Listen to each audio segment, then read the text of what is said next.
allegedly, we are live. So thanks to folks who are joined online, and special thanks to Sandra and Nava, June, Alok, and John for being part of this conversation. So we're gonna jump into it in a second here and have a chance to do introductions. But before we do, just wanna say a bit about what this conversation is, where it's coming from, introduce some of the folks here. So today's conversation is about identity formation and belonging. Identity and belonging are two massive subjects. So I'm excited to see the folks here dive into them a little bit.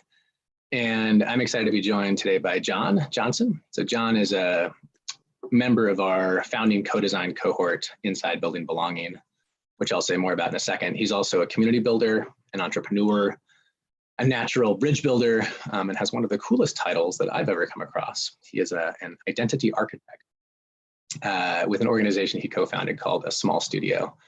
And he has honed his practice around identity formation in the startup community, working with founders and entrepreneurs, often folks of color, on how to develop and articulate their identities. And he can say more about that. So belonging is core to John's life and work, and I'm super excited that he's holding the space today. So this conversation is part of what we're calling Conversations on Transformation, which is a series of inquiries into different aspects of how we change, how we transform as individuals, as a society, as systems and structures. And the explicit intent is that these conversations, though they take place around a bounded topic, even a big bounded topic like identity formation, they're in the context of a whole. So we see individual transformation, interpersonal transformation, and systems transformation as deeply interdependent. And the folks here today will help get into that a little bit. My name is Brian Stout. I'm a deep generalist. It's a term I came across recently, which I like better than jack of all trades, which is I've always kind of been like, well, I'm not very great at anything, but kind of do a lot of things. I'm a middle child. I'm a mediator, a network weaver. I'm a father of two, and I'm currently based in Seattle on Duwamish and Coast Salish land. And I'm helping shepherd an emergent collaborative called Building Belonging. Right now, it's an online home for people who are committed to building a world where everyone belongs. And you can find out more about us at buildingbelonging.us. So we're gonna all have a chance to come back in at the end and pick up questions and talk about next steps, but I'll be the one you're interacting with on the live stream. So if you have comments, questions that you want the group to take up, let me know and I'll try to pitch them to John and the group to pick up. But for now, let me turn to John. Thanks for joining us. Yeah, thank you, Brian, and thank you everybody for being here. I'm, as Brian mentioned, I'm super excited for this conversation because identity is something that has come, I want to say, organically to me throughout our life. And I think when you talk about identity formation, it is something that happens to us, no matter if we like it or not. And especially when it comes to identity and belonging, two complex words that if we ask everybody on this meeting, including everybody that's viewing, everybody would have a different definition for those words. So I'm gonna leave my comments and just everything that I have to say to the minimum, because I'm excited to just hear from these four incredible individuals that I've gotten to know digitally, just through research and just listening to everything that they've produced over the years, and leave my comments to a minimum because I'm still new to this myself. But without further ado, I just like to allow us to introduce all of these beautiful people that you see on your screen today, and really just get us started in this conversation. As we move through identity formation, we're going to be breaking down not only a definition of it, but a practice of it, and also ultimately an action of it. How do we take action on this term as it applies to our life? And I hope that we can break that down in a quick 90 minutes together, even though I'm sure we all have so much to share and so much to talk about. So Nava, how about we start with you? You want to introduce yourself for the audience? Okay. Hi, thank you, John. Thanks everyone. Thanks, Sandra and June, and Alok and Brian and everyone who's here. I'm Nava. I'm speaking to you from Klahoose territory, also known as Cortes Island in Canada. And I come from Jojage in the territory of the Kanien'kehá:ka, which is also known as Montreal in so-called Canada. And so I guess, are we doing the first question as a way, or No, are we just saying hello? we're gonna Just dive hello. into our introduction. This prompt that we've been using, and Brian specifically throughout Building Belonging series, is I am, my people are, and I belong to. So introduce yourself in those ways, and allow your identity to form it. Okay. So yeah, I'm Nava. I come from an Anglo-Jewish Montreal settler, working class immigrant family. And before that, my people were in Eastern Europe, probably in shtetls, going back quite a long time. That's my dad and upward. My dad's an immigrant from a diasporic community that had nodes all over the world, and still kind of doesn't have specific roots, but has a lot of nodes. And I guess I belong to, I loved this question. It's interesting to start with our own belonging. I guess there are layers to that question. I guess I belong to that. It's where I came from, and Côte-de-Neige in Montreal. That's a very, very mixed neighborhood and a very like alive place. I belong there, definitely. I belong in some strange, confusing way to this construct that I live in called Canada, because I was raised to think of myself as Canadian, and only as an adult understood that that's a settler colonial imposition that's only 100 or so years old.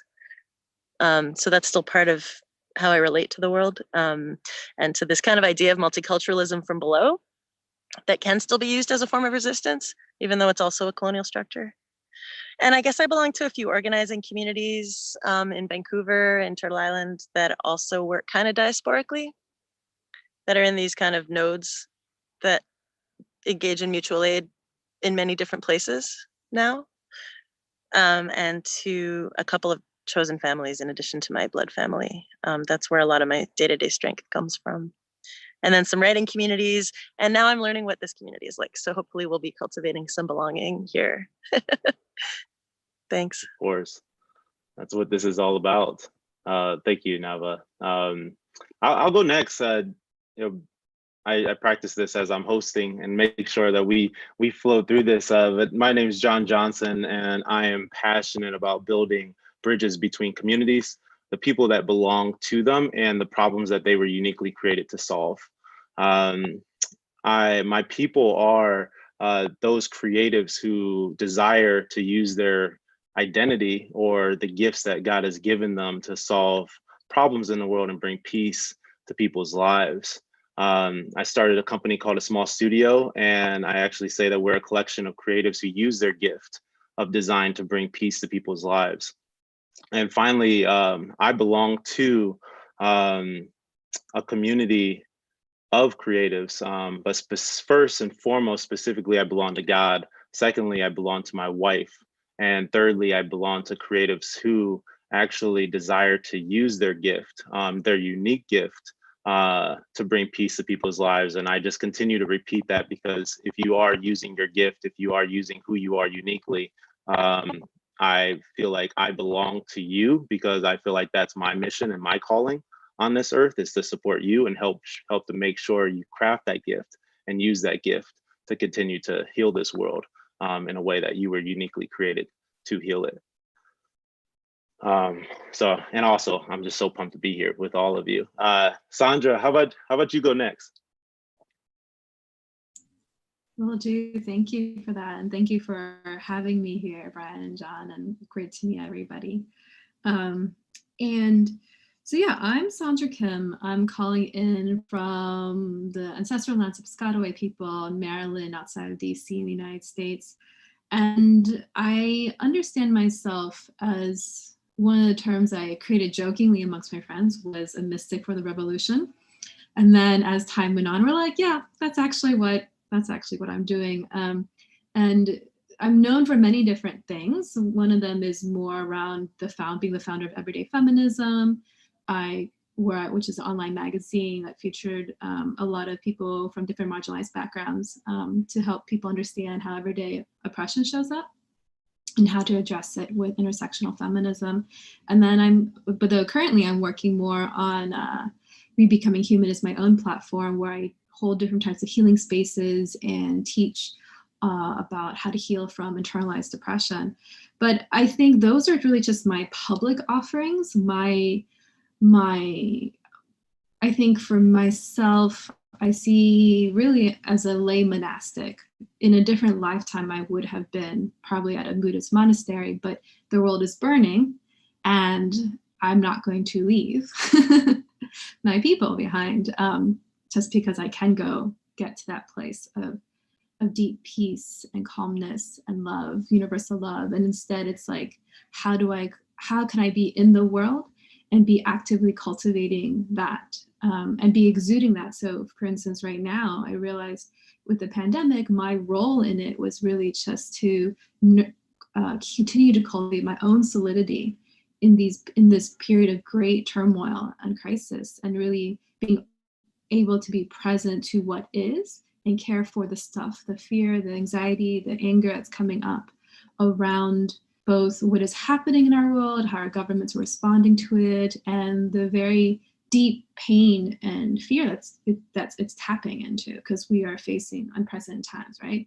And so for me, I'm somebody who has consistently burnt down my life over the years in order to get free from the things that I felt that I in time realized were keeping me chained, actually, to exploitative, coercive situations that I thought, though, it took me a while to keep realizing that. And so there's layers to this. And as I continue to lean into that really scary and painful truth, being able to be with it, turn toward it, and in a way that actually had it be released, and as I cared for it, and really be able to reconstruct a different sense of what is here for me, both internally and externally. And I think that is actually part of why I'm here in this world, right, in this time, actually, because I feel like my people really are folks who can feel the need for something dramatically different and are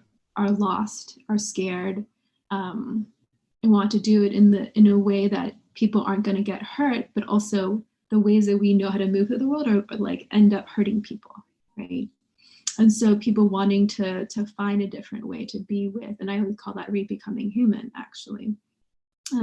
But more, I guess, more concretely speaking, my people also come from the Korean Peninsula. My father's from the what is now North Korea and fled down to South Korea, and then my family's from my mother's side is from the southern part of South Korea, where we kind of are known for being really intense people. And my mother says that my family is intense for Southerners of South Korea, and so I really stand in the continuum of the history of my people, which is both the Korean Peninsula and the United States, who came over here in the 70s to this area, the DC suburb area. I have quite a lot of family here, so I think for me, it's quite easy for me to see myself and other folks because of the level of spiritual practice and healing journey that I've been on, where I really, I see myself in other people and I see them in me. And a lot of that comes from having done my own work caring for internalized depression and internalized suppressor. So, and who I belong to, I actually did a lot of work the last couple of years around belonging to my body and belonging to this earth, and really really acknowledging that I chose to be here during this time. So that's a more recent thing, but something that gives me a lot of grounding, a lot of rooting, and a lot of being able to just come home to this body and come home to this earth, actually. So I'll stop there. Yeah, thank you, Sandra. Thank you for that introduction. Burning down your life many times. I think it's a beautiful statement to make to people that's even okay. And we're still here. You're still here. Alok, I'd love for you to go next. Yeah. Hi, everyone. My name is Alok, as in tell me a joke, Alok, and I use they, them pronouns. I would say that I am becoming rather than I am. I'm pretty bad at destinations and absolutes, and I find myself to find the most security in constant flux. So I think I belong to poetry as a mode of living and existing. And what that for me looks like is developing my own grammar, my own rules, my own conceptions of beauty, my own sounds, and then not really caring so much how it lands, because it's more about the process of writing and composing than it is about the poem. I'd say that there's a lot of labels that have been put on me historically for many reasons, but I didn't necessarily choose those. So I think the ones that I've chosen are artist. And I experience art to be a spiritual practice for me, and a higher calling. It's not just a job. And I would say also a feeler is another one that I choose. Is I think that my job as an artist in so many ways is to feel the things that people aren't able to feel because of the gross machinations of capitalism and labor, and the ways in which people have to sequester the things that are most intimate and dear to them away from the public. I suppose I feel in public.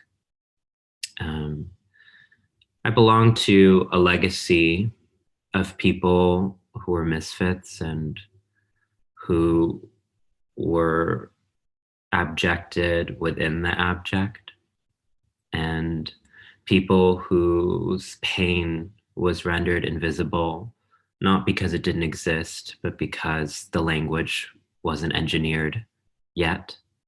So I suppose I belong to the yet, a possibility of what was and what could be, something that has every sort of ambition towards permanence and then realizes that permanence is unambitious. So I would say that my people are the people who find it difficult to articulate who we are, because in doing so, we're already stopping how we're flying.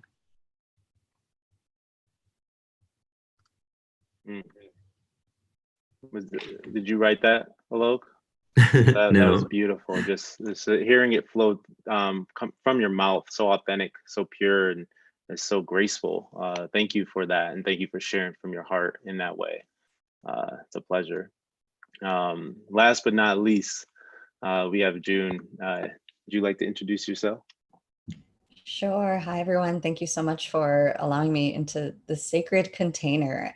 I just want to first start off by saying I feel like I belong to y'all with all the beautiful words that were shared. I'm like, yes, yes, these are my people. So Jumoke is actually a combination of my first middle last name. So, and June Kausith is a name that I was birthed with. And as a result of the storytelling coaching I've been doing this past year, I've been supporting healers of color with finding clarity in their message and confidence in their speaking so that they can share their story, grow their legacy, and also heal generations before and after them. It's been such a wild ride, especially as somebody who has worn many hats as a spoken word artist, community organizer, workshop facilitator, and transitioned out of the nonprofit industrial complex, more specifically from the field of domestic violence, in order to find and then create what an alternative can look like. And for me, the answers came back to connecting with my ancestors. So last year in December, I did a TEDx talk called exactly that, how to connect with your ancestors. And really, it's been a journey for me to, as Sandra beautifully mentioned, like, what does it look like to heal from my own internalized oppression, especially as somebody who comes from organizing spaces, to see how much lateral violence exists and how it can be so easy for us to blame white supremacy without looking at the ways the colonizer shows up in ourselves. And it brought me back to my ancestral homeland of Thailand to intentionally learn how it is our elders, our ancestors dealt with violence before we had these institutions to rely on. And so much of the medicine I've been cultivating these past 2-3 years has been calling in healers of color who are on a journey to, well, I say reclaim their ancestral medicine and preserve it, more specifically through online offerings. But something that has been resonating more lately with me is actually in the remembering. I recently came out of the woods, and it was just this, I had all of these books I brought with me to catch up on and to catch up on work and to be away from the frequencies of the city, which is just so much trauma in the air, and the need to catch up with social media and to make sure that I'm not saying the wrong things, because as many of us know, just being able to share what's on our hearts on a virtual container can oftentimes feel like walking on eggshells when we're not connecting at this level. And the download I received from the trees is that our ancestors didn't have books. They didn't even know how to read, at least books per se, but they knew how to read the stars. They knew how to listen to the natural surroundings, and so many of these rituals that are slowly fading away with our elders are being remembered when we return to that aspect of ourselves. So yeah, that's what I've been swimming in lately, is what does it mean for me to remember? What does it feel like? And what does it look like to heal the stories that we've been telling ourselves first and foremost, before putting ourselves out there to share what's on our hearts, recognizing that oftentimes these stories, or what we may often deem as like the imposter syndrome, are rooted in our internalized oppression and the colonizer. And I truly believe that our ancestors did not want us to suffer. They wanted us to be in our joy and be in our pleasure. And so really, I feel like my role in this lifetime and at this time in history is to support folks in remembering that which they have always been. So I will leave it at that for now. Beautiful. Thank you for even just sharing in that magnitude. I watched your video on your website and seeing how you're speaking to people, but specifically people of color, helping them remember their ancestry, especially in America. It's a dire time. So I'm just really grateful, and especially, Jumake, what you said about, you just feel like you belong to y'all. Here you got a little of that little twang to your accent too. So I'm just so grateful to be here with all of you, and thank you for those introductions. And just from those introductions, we start to get a great, I want to say, perspective and holistic perspective on the concept that we're going to be breaking down today around identity formation. Just from the 4 of your introductions, you see a wide breadth of what identity formation can mean and has meant to you on your journey to today, especially when, Alok, when you talk about, you're bad at destinations or absolutes. And when you talk about identity formation, it is a constant process of an everyday process at every moment or in every second process. And all of you have talked about a little bit about that process for you. So I'm excited to really just break down this concept with you and start to dive into the meat of this thing. So today, the concept is identity formation, and specifically around the framework of individual, interpersonal, and systems transformations around identity formation. So when we think about that, there's a wide breadth of identity and what identity can mean in this world that we live in. But I want to take it to all of you to start to respond on this. But specifically, our first question that we're going to ask is, what is identity formation to you? What does it mean to you when we say that word? And I'll start with just a quick example. I got my master's in architecture. I got my MBA in school. I went and I thought I was gonna be an architect. I practiced architecture for 2 years, went to an architecture firm and spent a lot of money on that degree. And it was very hard when I realized I didn't want to be an architect anymore. And I did not identify with those people leading the firm that I was working for, and how hard it was to not only tell my family, my friends, but even my peers that I didn't want to be an architect anymore and leave that, right? And say, I'm not going to do this anymore. Where are you going to go? What firm are you going to go to?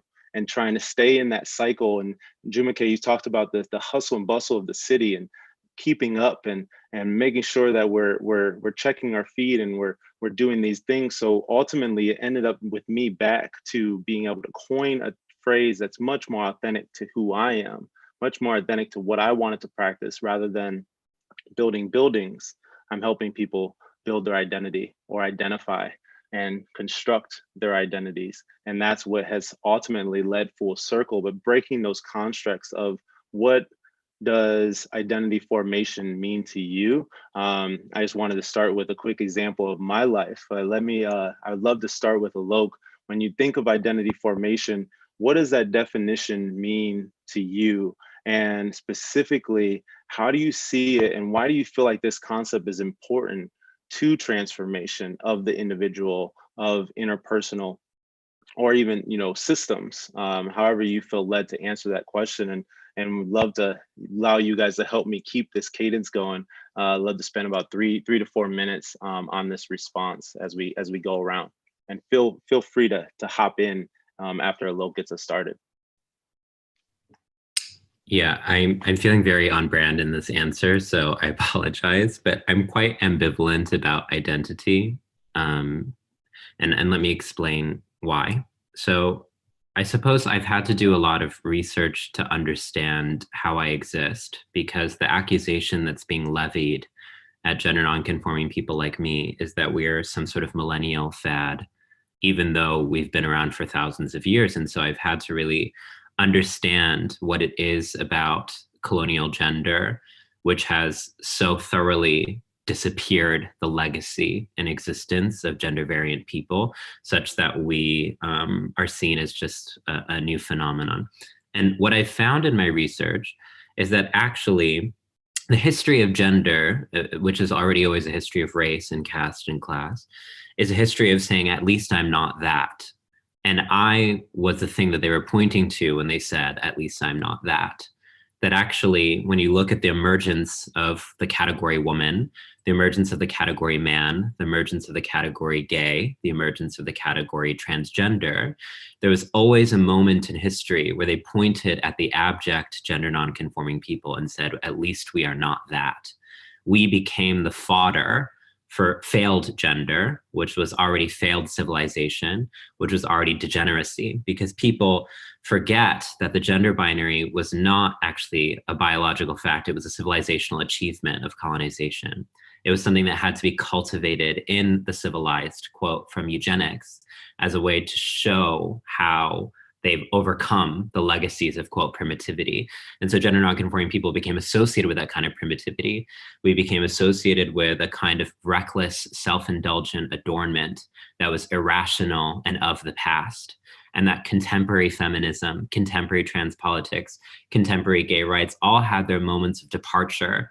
And so in so many ways, is an identity that was created by eugenics. It was an identity that was created as a scapegoat, as a scarecrow, as a fearmonger, as an affect with which everyone else could know who they were by saying, I am not that. And to this day, the kinds of violence that I experience is the repudiation of me and other people. So people have templated the kinds of genocidal gestures that they do in my community on themselves first. They have already shaven their bodies to assimilate into what society considers to be beauty. They have already taken a uniform and called it a skin. They have already complied with the regimes of gender, such that when I exist and represent a portal to an otherwise or an elsewhere or an eject button or an exit sign, there has to be total elimination. And that's what my historical inquiry has taught me, is that it wasn't just about violence, that word doesn't capture the kind of genocidal impulses of total elimination, which is what colonists across the world sought when it came to especially trans feminine, gender nonconforming people like me. And so when I review this history of identity, the sort of impulse to say I am feels so steeped in that economy, those kind of fascist math, as Arundhati Roy would say, of saying I am because I am not. There always has to be that kind of contradistinction or that sort of refusal or rejection. And I think I'm trying to imagine a form of identification that is not exclusionary. And I don't know if that's possible in English, let alone with language. And so that's why for me, I do so much work in art, because I think that we have to have other modes of engagement besides logic. And we have to have other modes of engagement besides identity, because those are already so steeped in the kinds of liberal status traditions that require a designation of amness against notness, of humanity against non-humanity.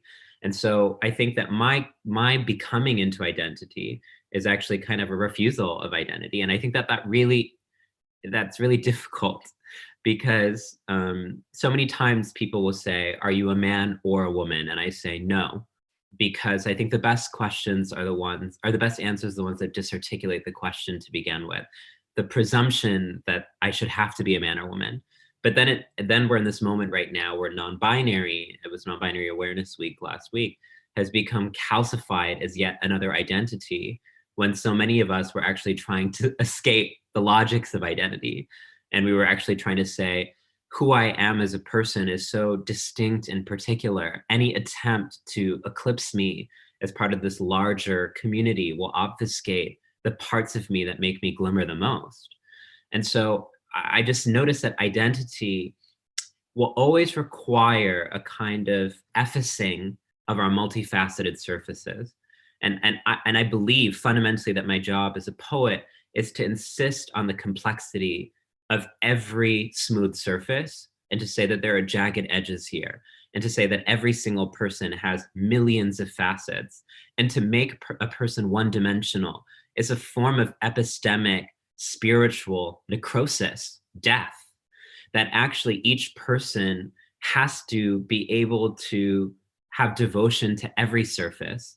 And that multidimensionality, I don't think, is compatible with the regimes of identity that we've imagined right now. And so I guess as an alternative to identity, what I've been really thinking about is feeling.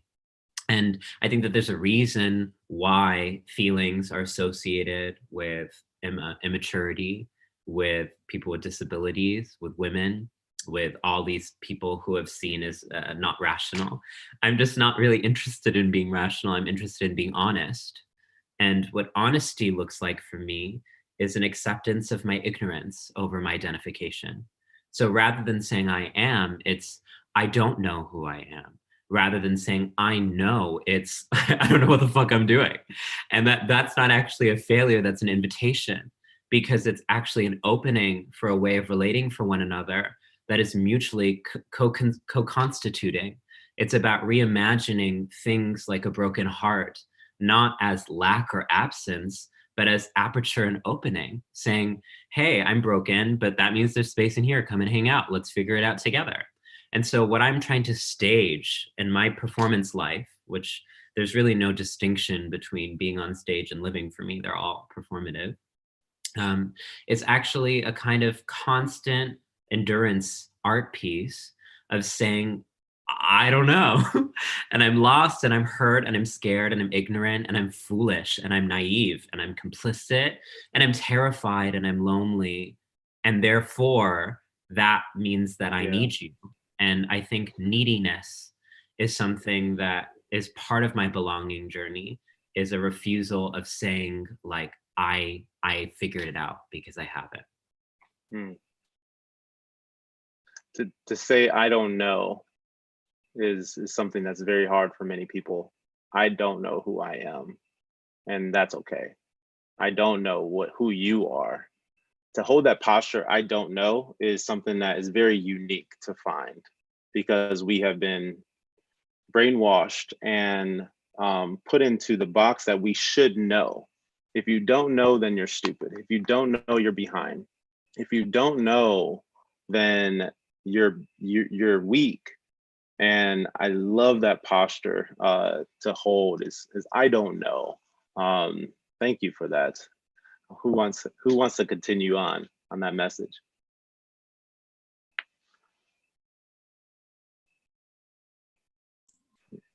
I can. Yeah, to really build off of that, because I resonate with a lot of what was shared by Alok. And I think this need that the state has to make us legible, and the economy wants to have us in certain boxes, or we identify primarily with like the work that we do, and makes that really central. I feel like it makes it so it doesn't allow us, as Alok was saying, just like to be whatever we're feeling in that moment. It actually says that we need to make ourselves understandable to the system in a way that we become actually more controllable. And so they know how to relate to us, they know how to position us, they know what privileges to grant us, the ways that they can harm us with impunity, right? But that also starts with how we internalize those messages and self-police, actually. And so for me, in re-becoming human, I specifically said re-become versus like becoming human, which is like being human, right? Because I think we are human inherently, but there has been so much dehumanization done to us. We actually don't have a sense of who we are oftentimes, unless we've done a lot of intensive focused care and nurturance of getting reattuned to what is here, actually. Because most of the time, we, as children, even and as adults, but I think particularly as children, we understand ourselves through the mirroring, through we do something happens, and then we look around and see how do other people respond to that. Do they say, oh, okay, oh, that hurt, like, how do you feel, do you need anything? Or they go like, like, man up, or like, don't be so hysterical, or what, like, get over it, right? And so I think there are all these messages we received, whether or not we could just be as we are. And I think the illegibility of being, my partner tells me like that I'm consistently inconsistent. And that is true. I am many different things. And I switch it up all the time, and which is actually culturally normal in Korean culture. We're very contextual, very situational. Not always in ways that are like very honoring of the authentic, but there's an understanding that we can show up in many different ways, and that's not inauthentic. And I think in American society, there's a lot of like, you be the same person all the time, and that makes you reliable and trustworthy, but it also makes you predictable, controllable, actually. And I think that's part of why people do that. And I think it really prevents folks from being with each other as they truly are in the moment. They are with that role, with that label, with the understanding. And I think for myself, I had to do a lot of work of burning down these roles and these relationship-based responsibilities that I had with folks, because of the way that, I have certain capacities, I have certain skill sets, I can be really supportive of folks. And I had taken on the identity subconsciously of being a rock, actually. And a lot of my journey was to notice the ways that me having taken on being a rock, of being the one who takes the hits and why people don't have to, was actually really not just damaging to myself, but actually did not allow for other people to be actually giving back to me. Because who gives back to a rock? The rock provides, the rock does not receive, right? And so for me, I had to do a lot of work to release my identification with these roles and with being responsible in these ways that society is super for. Like, be self-sacrificial for your families, be self-sacrificial for your team. If you're the leader, you gotta just do these things. And I think for me, it was a continuous disintegration. Right? It was a continuous disintegration with the ways that I've been conditioned unconsciously and consciously to identify with certain things that made me more movable, more controllable, more exploitable. And then as I let go of these more, it became, people didn't know how to relate to that. And so I had to do a lot of renegotiation of how people received me actually. And as I moved into newer spaces with having disintegrated a number of different chains around me, internally and externally, being able to really share that journey with folks in case they would presume that I would be like the ways that we understand folks. I actually need to start with, if I'm going to join a new group of folks, I start with some of my struggles with being parts of groups, right? In order to help prevent that from happening again. And being, and part of that is allowing for, I just launched a new program that's a self-organizing community. And I'm just like, this is new. There's going to be a lot of oops and ouches. We just don't know. We did our best to try to get it laid out, but who knows? But we're going to put in time for people to share their feelings and any conflict and tension that may arise, as well as appreciation. So what do we want to actively nurture?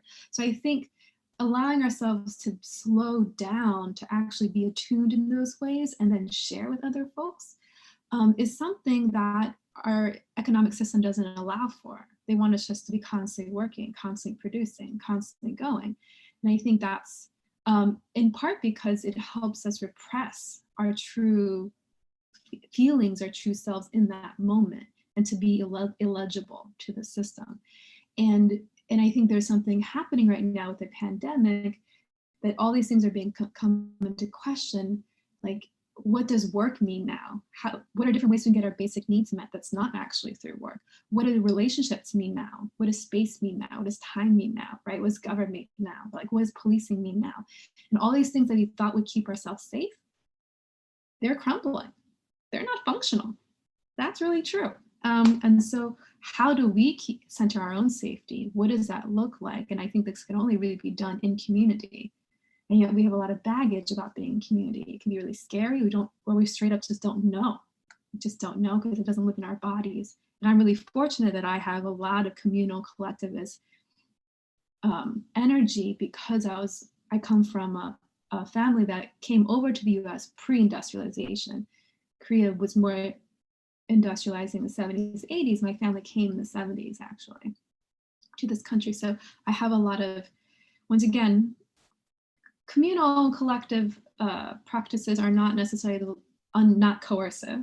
They can be, but I have a lot of the both happening. And I think, before oftentimes we can get to a sense of freedom of self, of like we can just let ourselves breathe and be, we often have to realize the unhealthy ways that we've identified and have been showing up, and then move to healthier identifications and healthier, more resonant labels before we can sometimes get to the no label, the no self, right?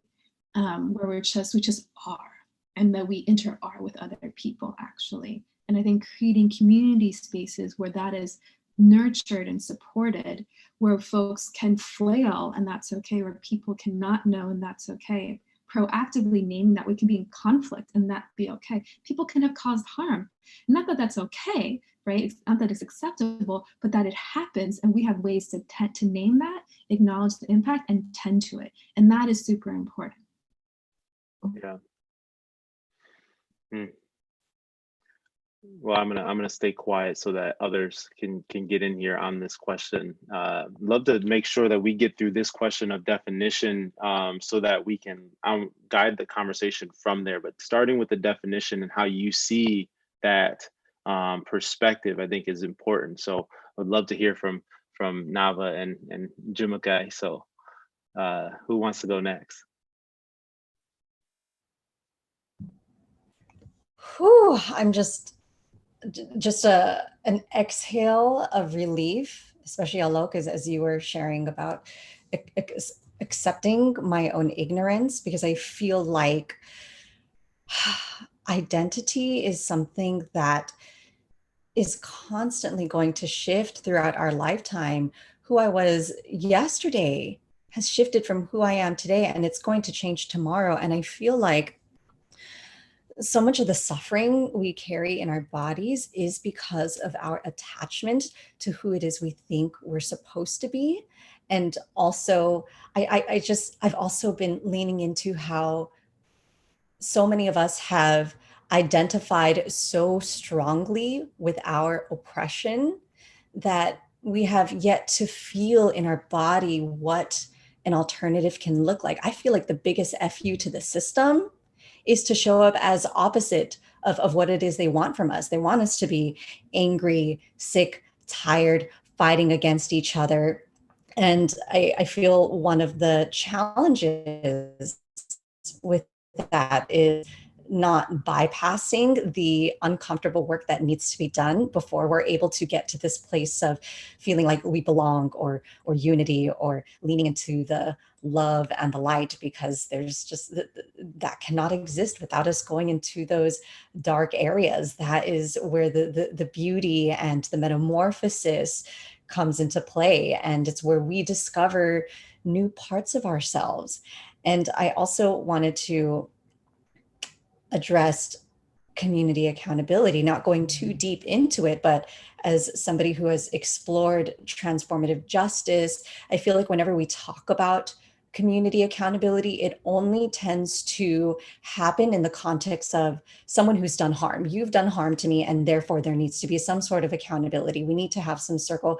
We need to address the injustice that's been done.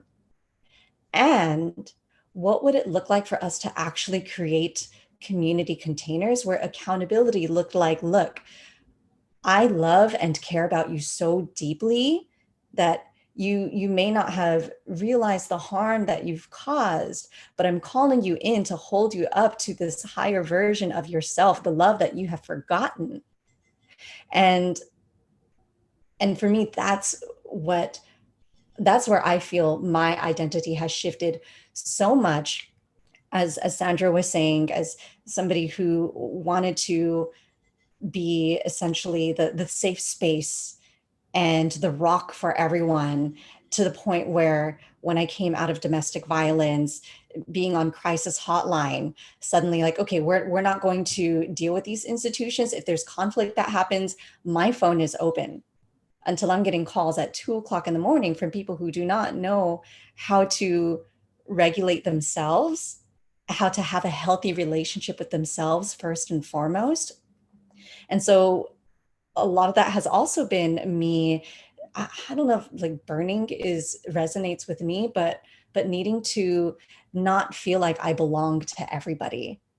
And that if I do not first and foremost have this healthy relationship with myself and being compassionate with my own areas of ignorance, then how can I show up for others? And being okay with that. As much as I have thrived being in community spaces, I also get to be very intentional about who it is I share my energy with. Are you somebody who's going to cancel me if I say something out of ignorance? Or are you going to love me enough to call me in to see those areas in which I can have this opportunity for growth?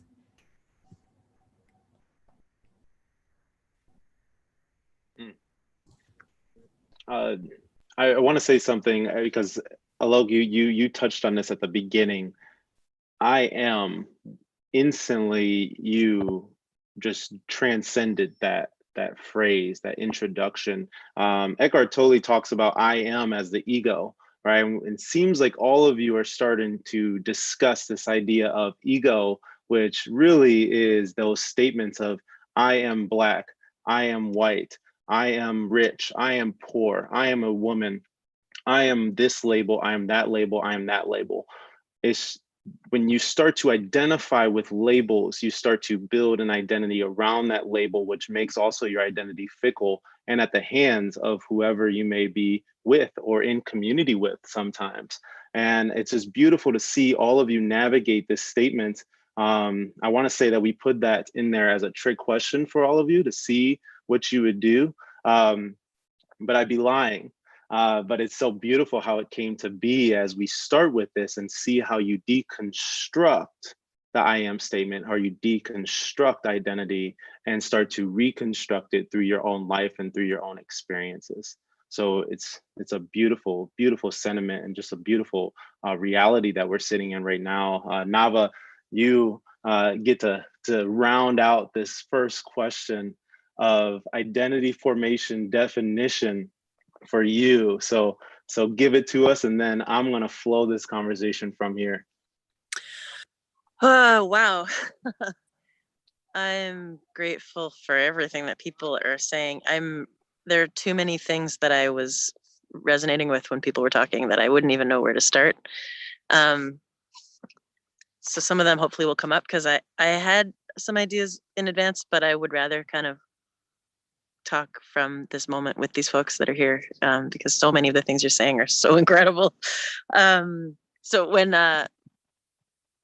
when this question was first kind of given to me, I also was sort of like, I'm not sure I'm really that comfortable with the idea of identity formation as a framework. And for all of the reasons folks have been saying so beautifully.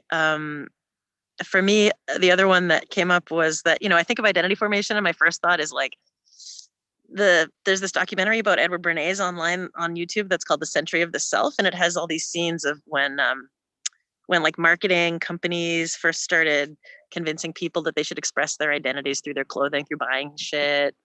And that was my first thought about it. And then I sat with it more and was like, okay, what's a soul-based way of coming to this? If I don't think of it in this like kind of controlled, narrow sense, what's the heart way of coming to it? And there is a lot there. So what came up for me has been questioned by everything that everyone's saying. It was around concentric circles of belonging. I think I should and need to belong and show up for anyone that needs it, because I'm anti-capitalist, and because I'm like, I shouldn't have anything. Like, I don't need to own anything.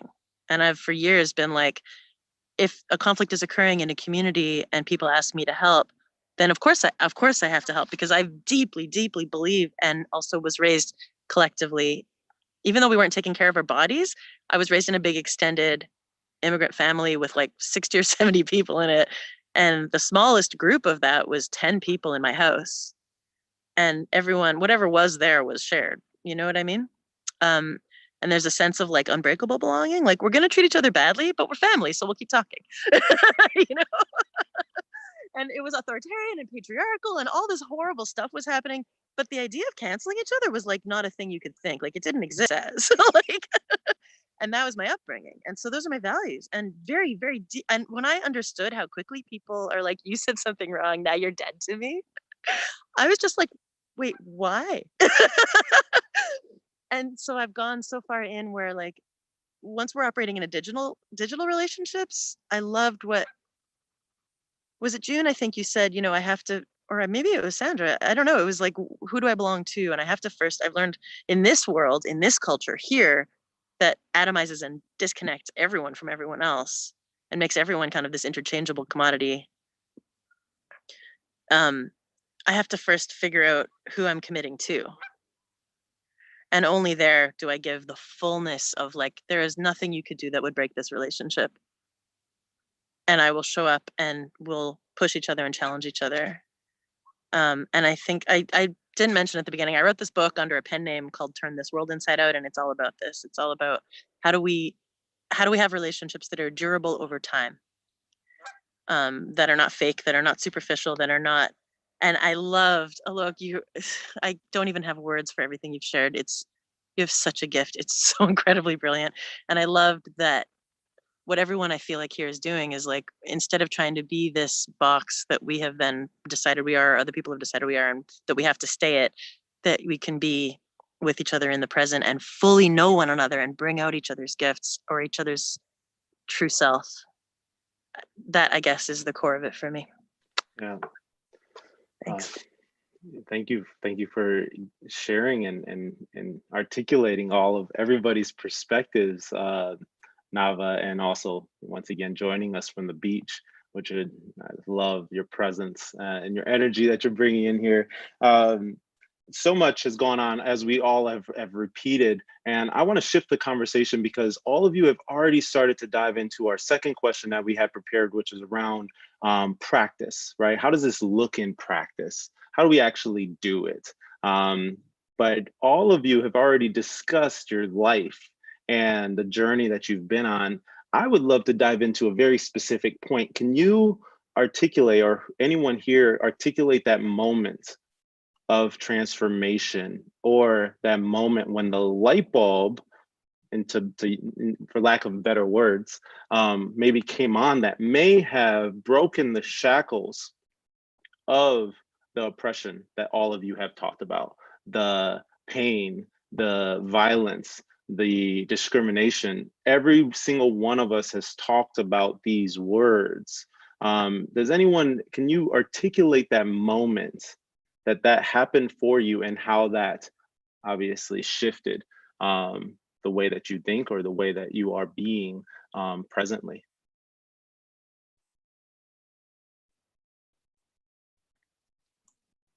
I can go first.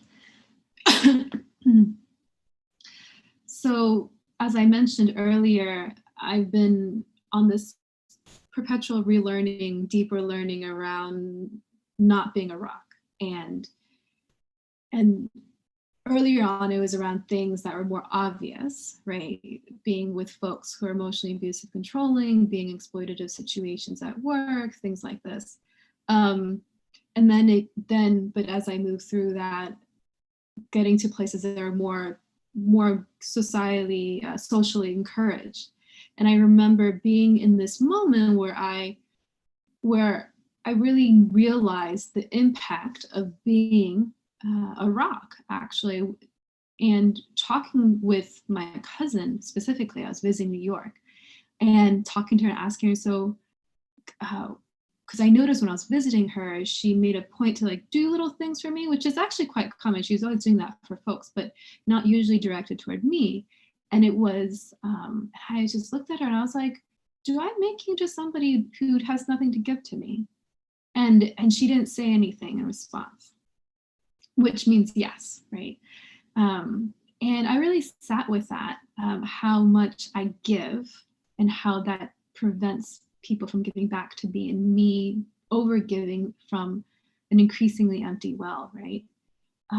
And because, no, feeling like I had greater capacity, I had greater resources, I had greater whatever, than a lot of other folks did. And so feeling like because of that, I had a responsibility to give more.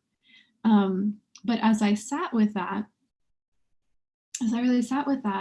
I remember being on the subway in New York and being like, being a rock means that I actually can't have really deep, intimate, personal relationships with that stuff, because you can't be in a deep, intimate relationship with a rock, right? And I was at a point where like most folks would say I'm like much more emotionally healthy, much more in my body, much deeper, caring relationships. And compared to like most folks I knew, that was actually true. But it like our standards are so low, right? There's so much more that was possible that I was sensing into. And so for me, there was the way that I had operated in the world that I thought was the best that I had at that moment, but I was getting a sense of how painful it was for me and other people to be there. And so I could give that up to choose the mystery of this whole unknown way of being in the world and not knowing how it's going to turn out. And being a rock is what had me survive things that had happened to me. It was what allowed me to be there for other people and help other people survive and get out of bad situations, right? And so, and like I said, it's very socially encouraged. And so I had to choose giving up the primary way of surviving, or give up true intimacy, right? True human connection. So, and for me, that's for anybody. I think that's that's not an easy thing to really grapple with. And in Buddhism, we have this thing where we say, I take refuge. I take refuge in the Buddha, I take refuge in the Dharma, I take refuge in the Sangha. And so I've said this many times, so in my mind, it came up that I take refuge. And so for me as a rock to even be able to say I can take refuge, like I can take refuge, like that it's possible for me to rest and take refuge, even though it was this abstract, it was, not in something specifically, but just in this notion that I could, was I took refuge in the possibility of refuge, actually. And that provided me the grounding in that moment to really be like, okay, we're going to let go. And we're just going to free fall. Yeah. Just going to free fall. And I will be held. And in time, as my spiritual practice has developed, I have a much more robust sense of what is holding me as I free fall into the mystery of that which has not yet been formed. And it is, I think that's the only way that I know how to navigate. And it was the only truthful way that I have of being here with what is going on. It's like, I don't know. This shit's crazy.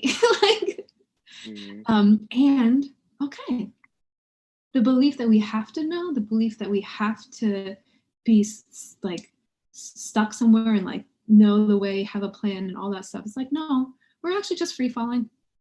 It's a free fall. That's what we're doing. And if we free fall together and we can be with that, we learn that we can fly, actually.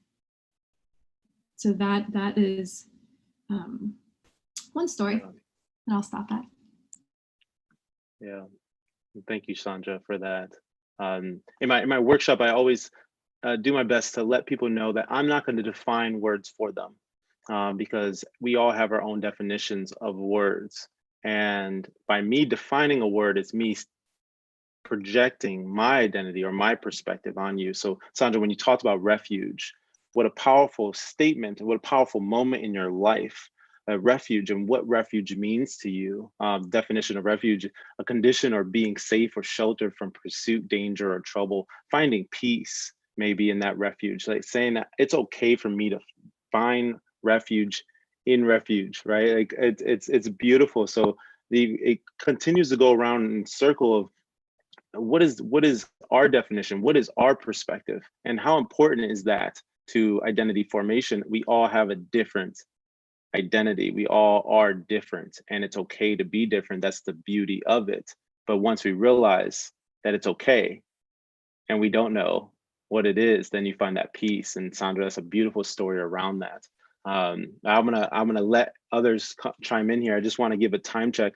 We are unfortunately about 15 minutes out. So love to hear more stories of that moment. And then I finally want to shift to some action statements for the audience to potentially apply it to their life and gain some wisdom from all of you. I'll chime in and try to be brief, which is always difficult for me. But I guess my theory of change is that there are no spectacular moments, that's like how we ascribe a narrative to transformation, to be like, this was the moment of reckoning. But actually change happens at a cellular level that's often invisible. And it's often very small frictions and interactions that make massive transformations that we never elevate to the level of a moment. So I guess I'm devoted to the experiences that don't make it to the status of an event or the status of a moment or the status of a story, because I think that so much of my feminism is informed by an appreciation for what is rendered invisible. And so for me, I guess what I can say is performance has been one of the few spaces where I feel like I can experiment with another way of living. I think in the secular world, art is one of the last spaces left for spirituality. And for a moment, as a stage performer, you get to suspend the kind of rules of the normative world that look like allowing me to experiment with my gender, that look like allowing me to experiment with my vulnerability, but that also allowed me to experiment with form, movement. And I just started to speak. And there's something about a spotlight and a microphone that just allowed me to speak. And I just started speaking. And as I was speaking, I began to realize things about myself that I never had ever thought about. And I think that that has become the kind of metaphor of the work that I do, is that when given a microphone and a spotlight and an audience, we can actually self-actualize. And in that way, it actually requires one another to self-actualize. And intrinsic in that encounter is the ability to bear witness, and actually just having a group of people who are like, I'm here. And one of the amazing things about performance is that you just have people just hanging on every word and being like, you're mad at your ex, I'm mad at your ex. You're like lonely, me too. You just get instant feedback. And then you just feel less lonely because you're like, wait, the same hesitations, the same anxieties, the same fears, the same loneliness that I feel, other people feel. And that kind of recharges me, which I think has been really difficult during the pandemic because I haven't been able to perform. And I think a lot of us as live artists are really struggling because of it. It's like the come down from a really long tour, but like in perpetuity. And that's really scary. But I would say, I think that's why performance for me is so sacred, is because it allows us to create scenarios of where we can try to like imagine an otherwise.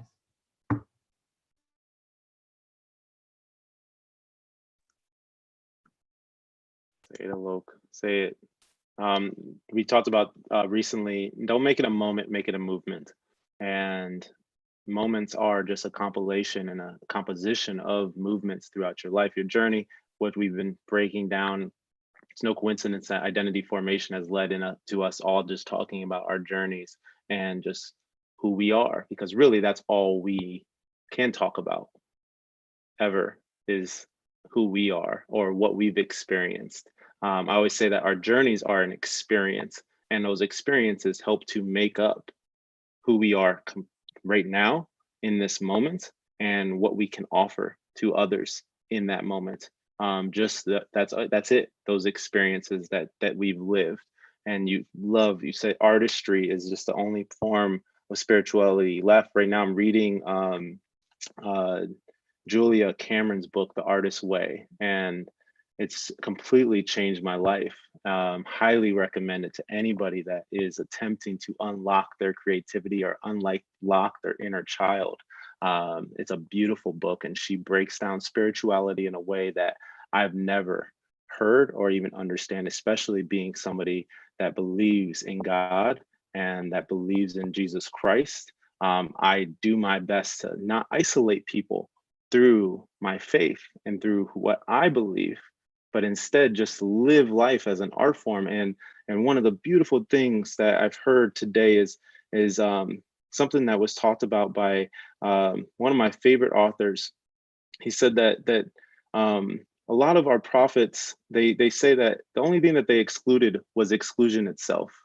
And for us to exclude anyone ever, in all of the stories around the things that have created so much isolation and so much discrimination, for us to exclude anyone at any time is ridiculous and is I want to say a lack of spirituality. And I love that you're starting to break that down, Alok. And I just wanted to build off of that, because the way that you speak about this is I think the way that we speak about all of this period, I think we need a part 2 for a number of reasons. But I want to give the floor back to all of you if anybody wants to share more on that. And then one more share about the moment or the movement of transformation. And then also I want to end with some action steps that we can give to the audience from each of you.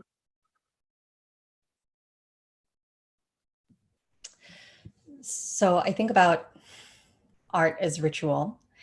And one of the deities that I recently learned about these past couple of years from my mother's village is called the Manora dancers. And they are the half bird, half humans who are, so they're dancers, and they are the shamans of the community. Whenever people are sick, you go to them and they do this dance in order to be this bridge between the ancestral and the physical realm.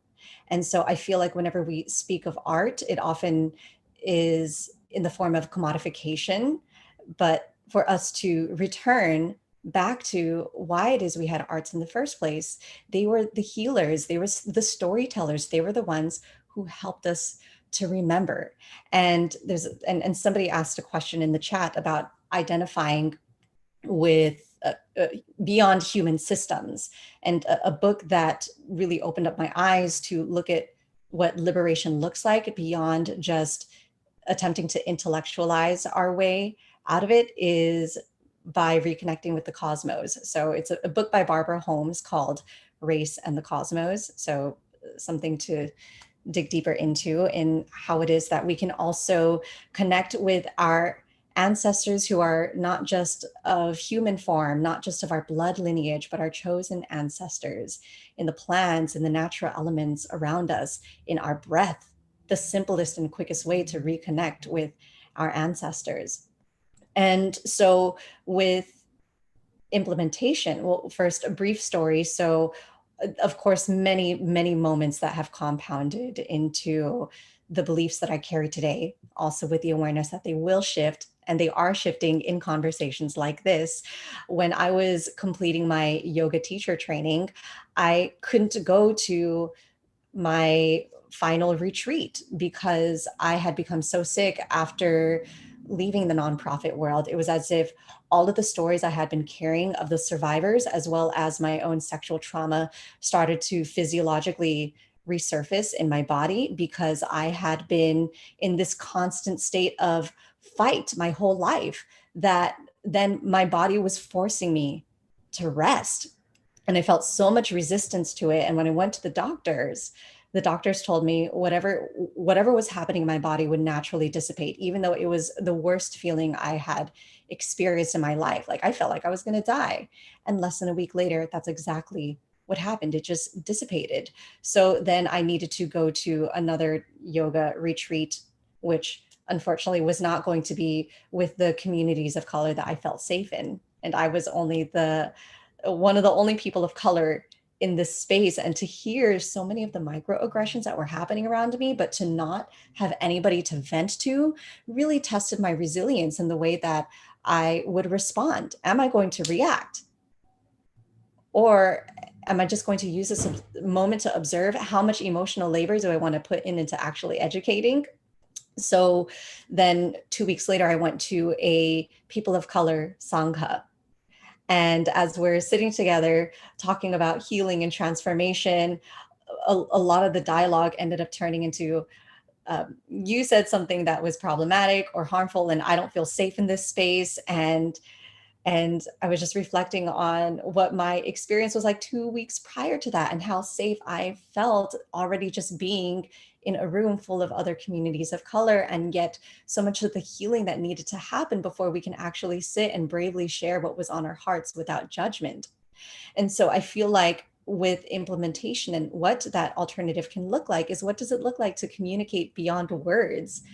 What does it look like for us to be able to create spaces where we can not just focus on dismantling, but imagining and actively building what this next phase of human existence, of co-creation is going to look like. So for me, the way that that's shown up has been honestly in entrepreneurship, in exploring ways that we can create our own economies and become the resources it is that we think are lacking within our communities, or at least actively supporting those who are pioneering or reclaiming what this connection looks like back to our ancestral wisdom and our knowing. So I will leave it at that. So not focus on dismantling, but imagining. Like that's beautiful, June. I think we have a lot to talk about, especially around entrepreneurship. I can't wait to talk to you more about it, because that's where my journey really lived. Nava, I want to apologize ahead, because if I don't facilitate, that was the one job Brian gave me, was to facilitate on time. I'm going to transition us into this final question of really calling you to really, I want to say, inviting you to offer up one practice or one action step that everyone that's listening to this or may listen to it, what could you offer up to them based on this conversation that we had today that may give them some positivity, or may even just share some wisdom with them? And let's try to keep it to 1 minute, y'all. 1 minute. Uh, I'd be okay letting others answer that if I could. There's so many things that came up in that last bit that I wanted to connect with or respond to. Is it okay if I do that and don't answer this one? If you can do it in 1 minute, Nava, of course. I can try. The moment that that everything broke is really similar for me in some ways. I'm sure it's different for each person, but there's just so many things to respond to. I'm so sorry. I'm gonna try, and then I will pass it off. Sandra, when you were talking about free falling, I was thinking about, I thought often, and there was a moment of intense free fall where I got forced to, similar to what June was saying, I was doing a thing that I thought was going to get me some security. And then I was teaching, you know, and I had worked for like 15 years to get this job security. And then all of a sudden couldn't read. About 3 years ago now, I stopped being able to read, stopped being able to think, stopped being able to speak. For about 6 months, I couldn't read like a cereal box. And I teach literature, so I couldn't work. And I didn't know if I was ever going to be able to again. And it was all of that prior trauma that I got away from, like gendered violence, various forms of terror, various forms like poverty, that I was like, oh, I got away. I'm okay now. And then my body was like, and it forced me to stop performing the kind of role that I've been trained to do as like an academic, because I have a PhD and that was my path out of poverty. I was like, I'm going to be a professor. And then you learn how to like disconnect from your body, because who made up those environments? Academic environments are made up to be comfortable for people who are not in their bodies or disconnected from their bodies. Like, for the most part, white men made up those spaces to be like, this is how we have power. We use our heads and we don't use our bodies. And it was killing me. It was breaking me to disconnect that way. But I was doing it because I was like, well, this is what everybody seems to be doing, you know? And then didn't work anymore, because my body was like, that's not going to work for you for more than a couple of years. You will literally stop being able to do it after a while. And the only way that I could do anything at all was by reconnecting so completely with my physical body and the earth, like so completely, that I abandoned all sense that I had a path for work or anything that I was supposed to do. And I was just like, I'm just going to listen to whatever is coming through here. And it was utter free fall. And I was so scared to fall off that treadmill, because if you're doing degrees, when you fall off, you kind of can't get back on. But I had no choice. And it felt like Alice in Wonderland when she's falling down the rabbit hole. And she's like, well, there's some tea floating by. She has some tea and toast as she's like falling. She's just like looking around. And then I fell into this piece of writing that was utterly unlike anything I'd ever been trained to do, that I wrote on the internet. And then it connected, and it brought me into these conversations that are so incredibly meaningful and rich. So yeah, I was thinking about cortisol in the body and what it does to our bodies, and allowing spirit through. Yeah. Anyway, I'm going to pass that back. Thank you. I'm glad that you shared, Nava. What a beautiful story, and also correlation to Alice in Wonderland. Just the free fall, the visceral reactions sometimes that may actually be a moment of transformation in people's lives. It does happen, but it is a composition sometimes, and many moments that lead to who we are. That's a beautiful, I think, translation of that moment for you. Not being able to read, not being able to function in something that maybe most of us even take for granted. What a way to snap out of whatever it was that you were doing. So thank you, Nava, for sharing and taking your moment for that. I really appreciate it. And we might even be able to finish on time. I'm gonna throw it to Sandra. One action step, one piece of wisdom that you want to share with our audience today in 1 minute. One practice that I do is imagining my ideal life. And doing it before I go to bed, because that helps it kind of sink into your subconscious, and really imagining it as if you're painting a picture, like going deep into it, like the first chapter of a book where people, there's a lot of detail, a lot of description. And I remember when I did this, I kept thinking of a life that actually wasn't what I wanted, was what I thought I should want, actually. And I kept noticing the dissonance between that and how my body was feeling, which helped me course correct. And then for me, it's, I think, visualizing it, or maybe you can have an affirmation around it. I had a time where I had an affirmation where, like, I have the right to be happy. Not that I was happy, but I had the right to be happy, because that was something that was the opposite, was what I felt, that I didn't deserve to actually be happy. I deserve to actually self-sacrifice for other people's well-beings, right? And so kind of just repeating that over and over again, noticing the dissonance between how I felt and what my life was with that dream.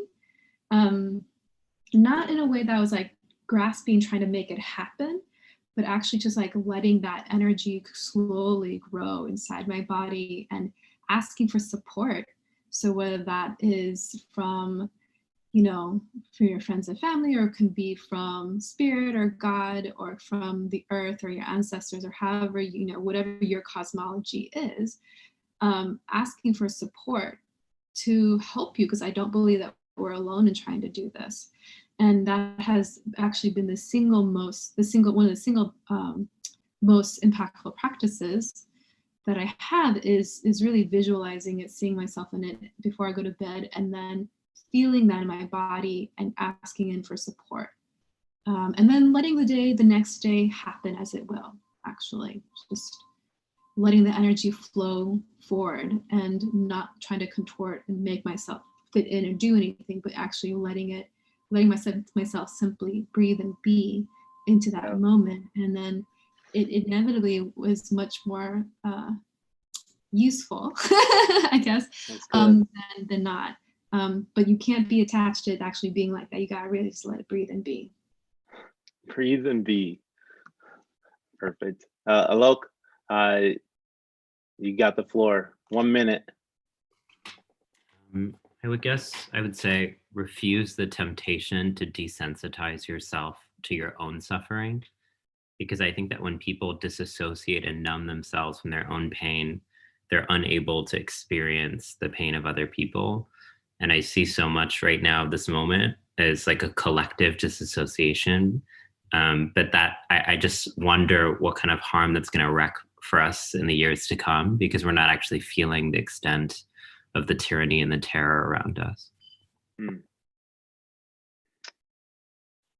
Thank you for the 30 seconds. Jamakai, you have 30 seconds also. I feel like we tend to think of liberation as an aftermath of our struggle versus feeling that liberation is already here, is present in this very moment.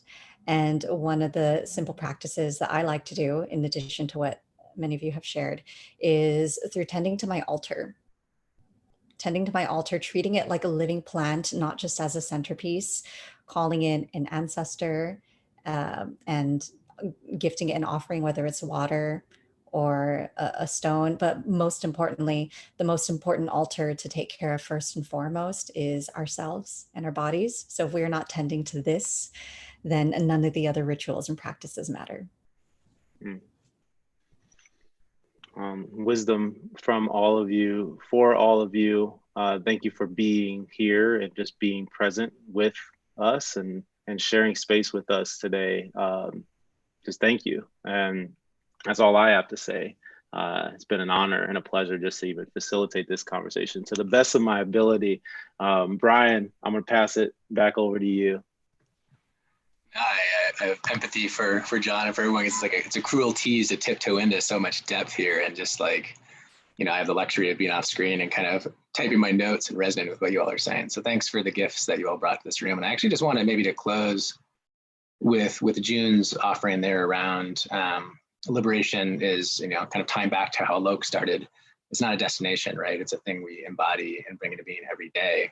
And what I heard June saying as it landed with me was, in a week in which we've lost John Lewis, a man who built his life on the concept of beloved community, right? Which is not a destination, right? That sounds like a thing that we will eventually find. It's not the promised land that you sort of get access to. It's something we bring into being every day.